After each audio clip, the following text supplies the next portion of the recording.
วัสดีครับผมนครภูชีเขียวนะครับก็อยู่ที่ริมฝั่งแม่น้ำโขงจังหวัดนครพนมงานไหลเรือไฟนะครับ อันนี้ก็คือพลุนะครับจุดพลุเปิดประเพณีงานไหลเรือไฟนะครับในค่ำคืนวันนี้วันที่ 24 ตุลาคม 2561 ครับวันออกพรรษานะครับวันนี้ผมพาเพื่อนๆมาตะลอนออกพรรษาที่ริมแม่น้ำโขงจังหวัดนครพนมครับนี่ครับเปิดงานไหลเรือไฟนะครับก็จุดพลุสวยงามครับ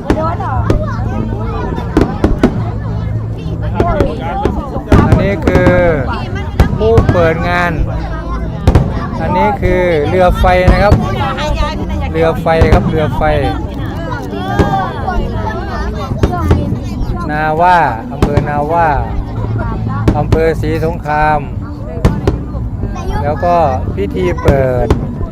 งานประเพณีไหลเรือไฟจังหวัดนครพนมครับวันนี้คนมาเยอะครับเต็มริมฝั่งโขงเลยครับยาวเป็น 5-6 กิโลครับรอยชมเรือไฟที่เปิด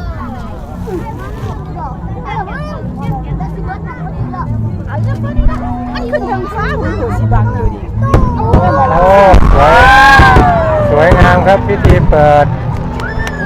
ประเพณีงานไหลเรือไฟที่นครพนม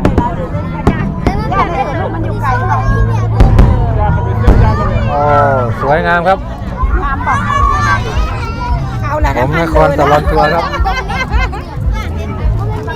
ก็รอเรือไฟลำที่ 3นะครับ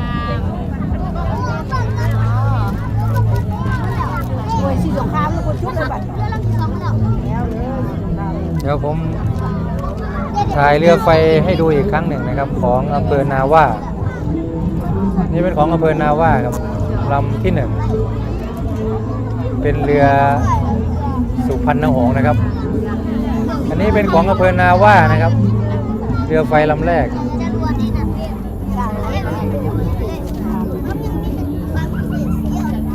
อันนี้ลำที่ 2ก็เป็นของอำเภอศรีสงครามนะครับ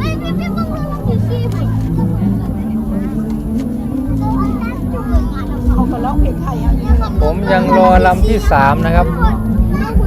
อยู่ไกลๆนะครับยังมองไม่ออกว่าเป็นของอำเภออะไรโอ้แขวงคำม่วงแขวงคำม่วนนี่เสียงดังเนาะแม่นวะเสียงเพลงดังแต่ว่าฟังบ่อบ่ได้หรอก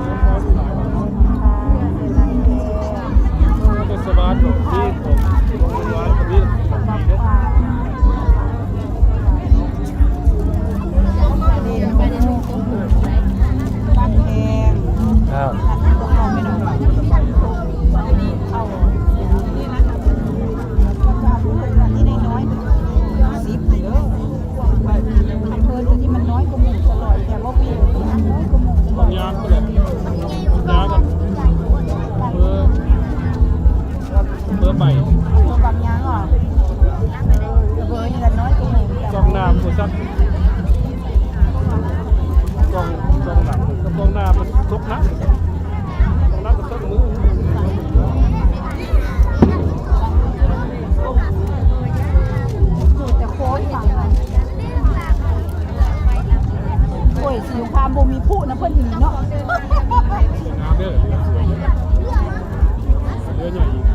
ใหญ่ก็มูครับขอจุดชิ้นนี้ไว้ที่ตรงนี้ก่อนนะครับที่เรือไฟอำเภอนาว่าเรือไฟอำเภอศรีสงครามจังหวัดนครพนมสวัสดีครับ